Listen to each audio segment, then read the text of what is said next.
संत की मस्ती। एक राजा सांडकाल में महल की छत पर टहल रहा था।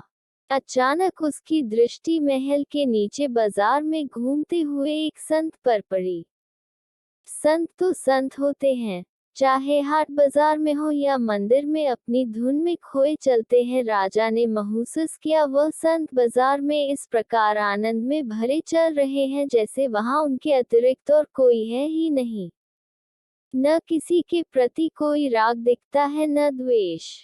संत की यह मस्ती इतनी भा गई कि तत्काल उनसे मिलने को व्याकुल हो गए। उन्होंने सेवकों से कहा, इन्हें तत्काल लेकर आओ। सेवकों को कुछ न सूझा तो उन्होंने महल के ऊपर से ही रस्सा लटका दिया और उन संत को उसमें फंसाकर ऊपर खींच लिया। चंद मिनटों में ही संत राजा के सामने थे। राजा ने सेवकों द्वारा इस प्रकार लाए जाने के लिए संत से क्षमा मांगी। संत ने सहज भाव से क्षमा कर दिया और पूछा, ऐसी क्या शीघ्रता आपरी महाराज, जो रस्सी में ही खींचवा लिया। राजा ने कहा, एक प्रश्न का उत्तर पाने के लिए मैं अचानक ऐसा बेचैन हो गया कि आपको ये कष्ट हुआ। संत मुस्कुराए और बोले, ऐसी व्याकुलता थी, अर्थात कोई गूढ़ प्रश्न है।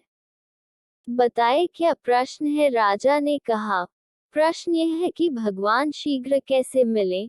मुझे लगता है कि आप ही इसका उत्तर देकर मुझे संतुष्ट कर सकते हैं। कृपया मार्ग दिखाएं। संत ने कहा, राजन, इस प्रश्न का उत्तर तो तुम भली भांति जानते ही हो, बस समझ नहीं पा रहे। दृष्टि बड़ी करके सोचो, तुम्हें पल भर में उत्तर मिल जाएगा। राजा ने कहा, यदि मैं सचमुच इस प्रश्न का उत्तर जान रहा होता तो मैं इतना व्याकुल क्यों होता और आपको ऐसा कष्ट कैसे देता। मैं व्यग्र हूँ, आप संत हैं, सबको उचित राह बताते हैं। राजा एक प्रकार से गिड़गिड़ा रहा था और संत चुपचाप सुन रहे थे, जैसे उन्हें उस पर दया ही न आ रही हो। फिर बोल पड़े, सुनो अपने उलझन का उत्तर। संत बोले, सुनो, यदि मेरे मन में तुमसे मिलने का विचार आता तो कई अड़चनें आती और बहुत देर भी लगती। मैं आता, तुम्हारे दरबारियों को सूचित करता, वे तुम तक संदेश लेकर जाते। तुम यदि फुर्सत में होते तो हम मिल पाते और कोई जरूरी नहीं था कि हमारा मिलना संभव भी होता या नहीं, परंतु जब तुम्हारे मन में मुझसे मिलने का विचार इतना प्रबल रूप से आया तो सोचो कितनी देर लगी मिलने में। तुमने मुझे अपने सामने प्रस्तुत कर देने के पूरे प्रयास किए।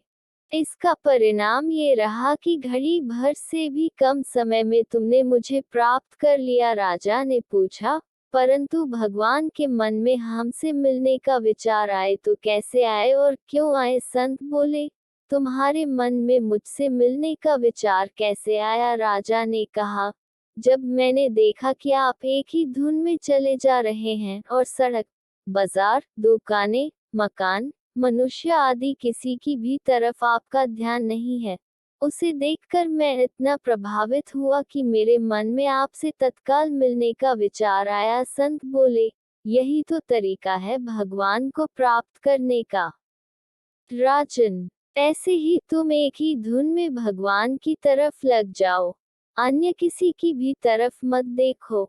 उनके बिना रह न सको तो भगवान के मन में तुमसे मिलने का विचार आ जाएगा और वे तुरंत मिल भी जाएंगे। जय जय श्री हरि।